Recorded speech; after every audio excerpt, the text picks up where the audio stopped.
بسم اللہ الرحمن الرحیم جی، میں ڈپٹی کمشنر شعیب جنون آپ سے ڈسٹرکٹ راول نگر سے مخاطب ہوں۔ سب سے پہلے تو میں آج انتہائی خوش ہوں کہ جو ہم نے کیسز بھجوائے تھے 23 ٹوٹل ہمارے پاس تھے، ان میں سے 17 کے ٹیسٹ نگیٹو آ گئے ہیں۔ جو ہماری ایک پیشنٹ تھی جو پازیٹیو ڈکلیئر ہوئی، ہم نے ان کی تمام فیملی جو ہے ان کو کوارنٹائن دانش اسکول میں کر دیا تھا، اور ان تمام کے سیمپل ٹیسٹ جو تھے وہ ہم نے کروا کے بھیجے تھے، اس وجہ سے کہ وہ مزید نہ پھیلے۔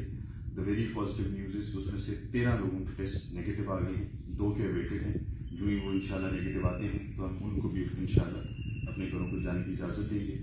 اس کے علاوہ ایک ماں بیٹا تھے، ان کے ٹیسٹ بھی نگیٹو آ گئے ہیں، تو ٹوٹل 17 ٹیسٹ آج ہم نے ریسیو کیے ہیں۔ ماشاءاللہ وہ سارے کے سارے نگیٹو ہیں، 3 کا ویٹڈ ہے، تو انشاءاللہ جو ہی آتے ہیں ہم آپ سے شیئر کریں گے۔ میری پھر آپ سے گزارش ہوگی، یہ اچھی خبر ضرور ہے لیکن آپ اپنے گھروں میں رہیں، احتیاط ضرور کریں۔ میں خوش ہوں کہ آپ میرے ساتھ کوآپریٹ کر رہے ہیں، لیکن آپ اپنی صحت کو مد نظر رکھتے ہوئے اگین میری اس درخواست پہ ضرور غور کریں۔ آپ اپنے گھروں میں رہیں، اپنے گھروں میں رہیں، اپنے گھروں میں رہیں۔